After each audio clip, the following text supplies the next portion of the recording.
سکتا. حضور صلی اللہ علیہ وسلم کے ایک صحابی تھے، نام تھا ربیہ. میرے آقا کو وضو کرواتے تھے، وضو کرواتے تھے. ایک دن میرے آقا صلی اللہ علیہ وسلم وضو کے لیے جب تشریف لائے تو نظریں نیچے جھکی ہوئی تھی. حضرت ربیہ کہتے ہیں میں گھبرا گیا کہ آج حضور نے میری طرف دیکھا نہیں. میں تو 24 گھنٹے انتظار کرتا تھا کہ وضو کا وقت کب آئے گا کہ جب میں تنہا اپنے حبیب کو مسکراتا دیکھوں گا. عرض کی یا رسول اللہ کوئی مجھ سے غلطی ہوگی؟ فرمایا نہیں. میرے آقا نے ایسے اپنا چہرہ انور اوپر کیا اور فرمایا سل یا ربیہ، اے ربیہ مانگ. کیا مانگتا ہے؟ علماء بیٹھے ہیں، مشائخ تشریف فرمائیں، پڑھے لکھے لوگ بھی بیٹھے ہوں گے. عربی کا یہ اصول ہے کہ جب مفعول کا ذکر نہ ہو،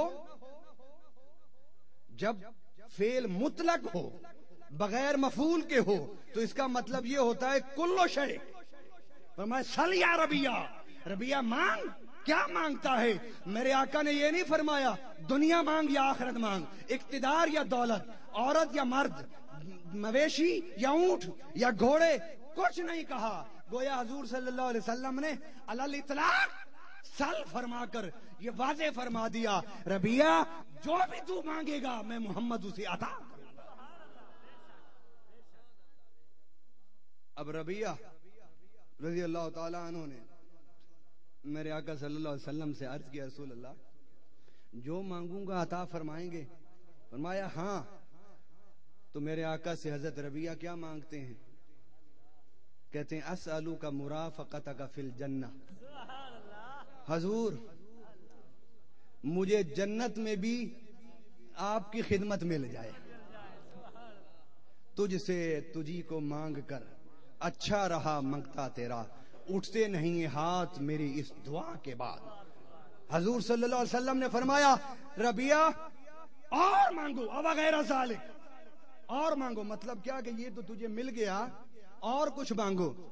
تو حضرت ربیہ نے کہا یا رسول اللہ صلی اللہ علیہ وسلم آپ سے جب میں نے آپ کو مانگ لیا اب اور پیچھے رہ کیا جاتا ہے؟ ارے عشق والو ذرا سوچو تو صحیح کہ وہ رحمت للعالمین ہو کر امام الانبیاء جنہوں نے مسجد اقصی میں 1,24,000 انبیاء کی امامت فرمائی، جنہوں نے رب کے عرش پر جوڑوں سمیت سفر کیا، اتنے بڑے نبی وہ اٹھتے ہیں تہجد کو اور نماز پڑھتے ہیں تہجد کی، اس لیے کہ میرے آقا پر تہجد کی نماز فرض تھی. میرے آقا نے اپنے عشق والوں کو، محبت والوں کو یہ درس دیا ہے کہ اگر میں امام اور انبیاء ہو کر رب کے فرض کی ہوئی نماز تہجد کو پابندی سے ادا کرتا ہوں تو مجھ سے عشق و محبت کا دعویٰ کرنے والوں اس دعوے کا ثبوت اطاعت میں ہے، اطاعت میں ہے، اطاعت میں ہے.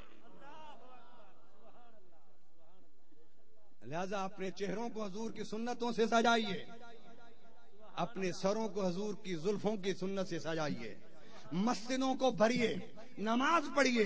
اس لیے کہ میرے آقا نے فرمایا الصلاۃ قرۃ عینی، کہ نماز میری آنکھوں کی ٹھنڈک ہے، اور فرمایا کہ میری معراج تھی کہ میں رب تک پہنچا، اور اگر تم معراج کرنا چاہتے ہو تو مسجد میں آ کر اللہ کے سامنے سر جھکا دے.